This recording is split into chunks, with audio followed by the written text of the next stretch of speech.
Doda, he mumbled. Will the time for stories ever come? She tousled his hair, but did not say anything at all. And finally, elder brother Sun grew tired. Aionwadha's mother and Luwagsoda put their work away, and the fire danced freely, and Aionwadha came to sit beside great-grandmother. When the world was new, Luwagsoda began at last, and Aionwadha snuggled close as the other children gathered round.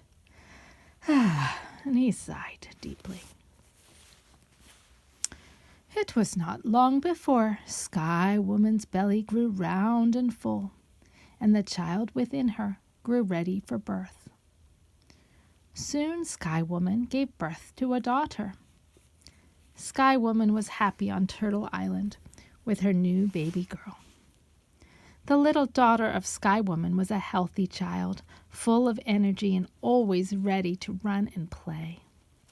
And she roamed far and wide to explore everything and know each of the water animals and birds.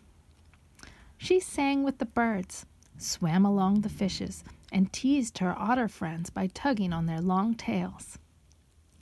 In all this world there was only the Sky Woman, the daughter of Sky Woman, and all the animals of the water and air. The daughter of Sky Woman loved her mother deeply, but could not help wishing for someone she could have as a friend. As the years passed, the little daughter grew to become a beautiful young woman, gifted with a singing voice so wonderful it caused the stars to twinkle. But as the daughter of Sky Woman grew, she noticed that the earth also grew.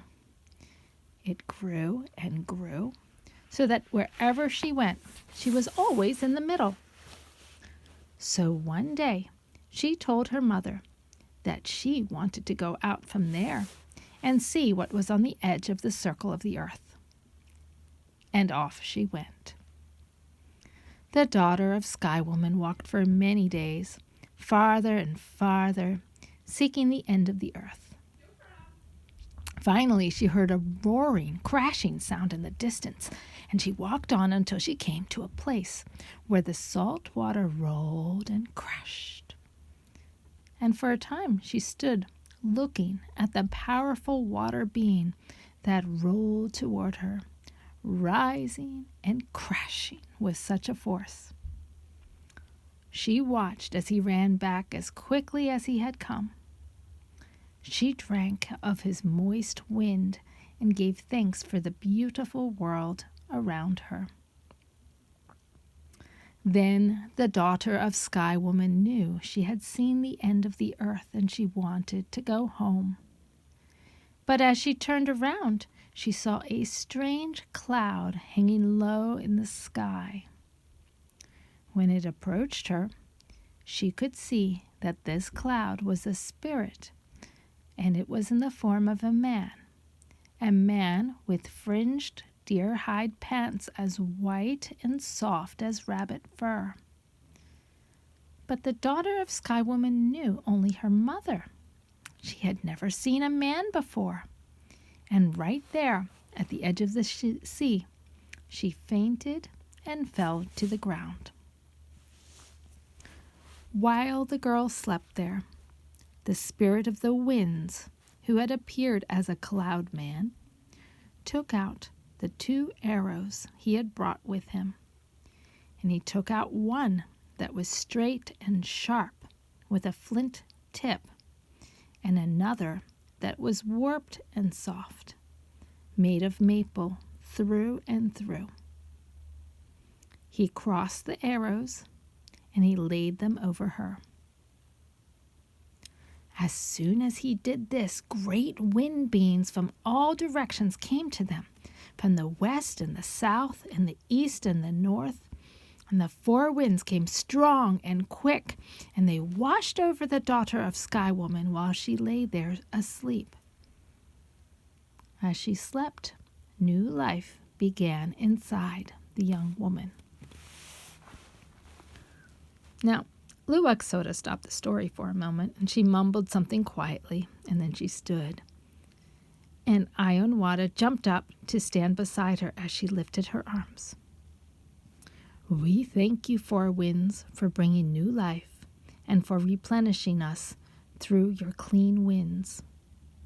You bring the breath of life, and we give thanks. And then great-grandmother sat down again, and Aionwadha snuggled up close. He wanted to hear the rest of the story. When the daughter of Sky Woman awoke, the spirit of the winds was gone, but the 2 arrows remained. She got up and headed home with the arrows in her hand. She looked the same, but she felt different, and now her dreams carried messages. In her dreams, a voice spoke to her, the voice of the Creator, and it said, "You have been chosen to give birth, but you're not going to give birth to 1 child. You are going to give birth to 2. And these 2 will each be given half the power of the world. One will have 1/2 the world's power, and the other will have the other half of the world's power. Only with these 2 together will the world be whole. Each one with his power will make a lot of things to dress up the world to make it nice. Each one will have a different job and make something different. The world must have day and night, hot and cold, smooth and rough, high and low. Each will do his part, and together they will make the world full." The Sky Daughter stirred in her sleep, but the dream voice went on. "So when these 2 children are born, they will be very different from each other. The first you will call Aionwadha, he who holds up the sky. And the second you will call Aionwadha, the one who moves with quickness. And each will be true to his name. So it is. The world will be made whole and full." Then the daughter awoke and thought of all the Creator had said to her. It was very hard carrying those twins. The daughter of Sky Woman noticed that there was a lot of kicking between them. As the babies grew inside, they would push each other and try to get all of the room. One brother in particular, Aionwadha, seemed always to be looking for a better way to fit, a more comfortable way to live in there. He would kick his brother and push his brother and poke his brother, but sometimes he would miss and wind up kicking and pushing and poking his mother. When it came time to be born, the sounds of moaning came to Sky Woman. She listened, but heard only her daughter's birthing moans, and she knew the birthing work was being done, as it had always been done in the sky world. Aionwadha came first, and he was born as most babies are born. Sky Woman smiled at the sounds of new life. But then Sky Woman heard terrible cries. Her daughter cried fiercely because the second baby, Aionwadha, could not wait for his turn to be born. He would not wait to take that long trip the other babies all took. Aionwadha was too busy and had too much to do in the world to wait a moment longer. He could not wait to leave his mother in the natural way, so he pushed and pulled till he found his way out through his mother's armpit. Sky Woman rushed to her daughter's side, but it was too late. The daughter of Sky Woman was dead, and she found only her lifeless body and 2 babies born of the sky world.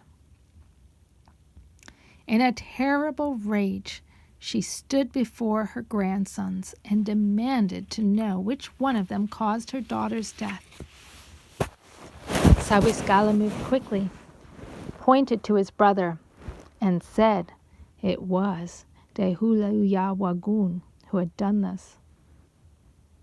Believing what Sawisgala told her, and blinded by grief and anger at the loss of her daughter, Sky Woman closed her heart to Aionwadha.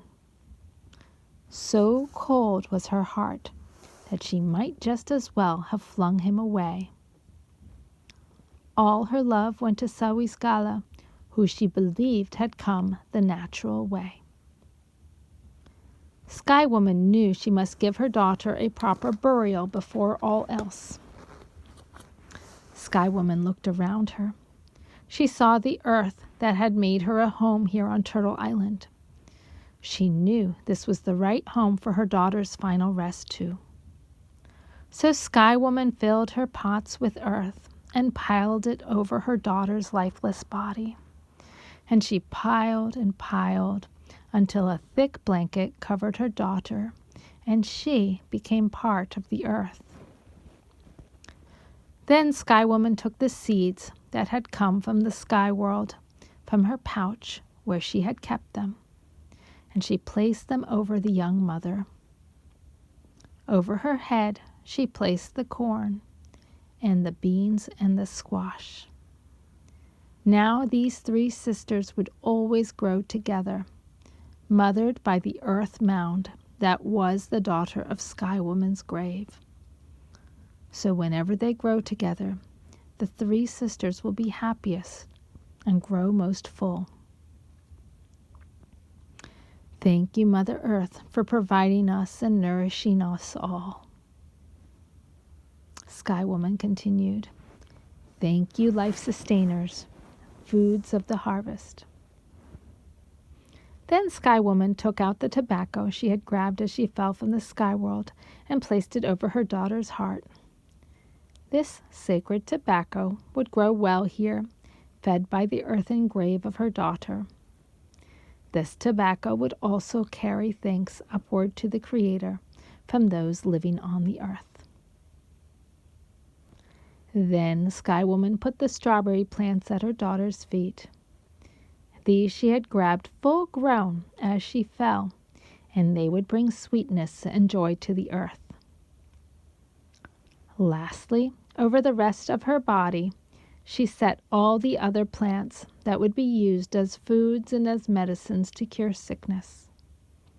Now the earth itself had joined with the mother of the twins and had become the mother of all. Like all mothers, she, Mother Earth, would feed all the children of the earth. Then Luwag Soda patted Aionwadha's head. He knew that meant that the story was finished for tonight, but he wanted to hear of the twins and how they would grow and all they would bring to the earth. Sky Woman's daughter's dream had promised that they would fill the earth, and Aionwadha wanted to hear about it now, not tomorrow, so he sat very still, hoping great-grandmother would forget that the time of sleeping had come, and she would just go on with the story. But Luwag Soda looked over at him sitting so still and threw back her head and laughed. Ha! I see I have my own little mischievous one here. And great-grandmother laughed so hard, Aionwadha thought her sides would split too. No, your quickness cannot change my mind, Aionwadha. The story is done for tonight, and you must go off to sleep. Aionwadha knew nothing would change great-grandmother's mind once it was set in its course. So he got up and walked to his mother's fire and stood by his sleeping platform. And when he had gone through all of the givings of thanks, he crawled into his bed, snuggled into the warmth of his beaver skin blankets, and went to sleep.